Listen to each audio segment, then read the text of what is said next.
నేను ఇంకొక టిప్ చెప్పనా, సీక్రెట్ హాయ్ టిప్. ఫ్రెండ్స్, మనం ఇంట్లో ఎండు కారం వేస్తాం కదా, ఇదిగోండి దమ్ కర్రీస్ ఏమన్నా ఉంటే కనుక నేను వారానికి ఒక్కసారైనా కానీ ఇట్లాగ ఎండుమిరపకాయలు, కొంచెం పెద్ద టమాటా జీలకర్ర, ఎండుమిరపకాయలు, ధనియాలు, జీలకర్ర.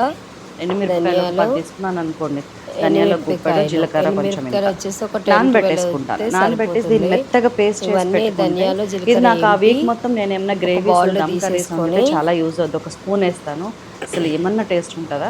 ఆ స్పూన్తోనే పిక్చరే మారిపోతుంది. ప్రతి ఒక్క లైఫ్లో గేమ్ చేంజర్ పాయింట్ ఒకటి ఉంటుంది. అలాగా కర్రీలో కూడా గేమ్ చేంజర్స్ కొన్ని ఉంటాయి.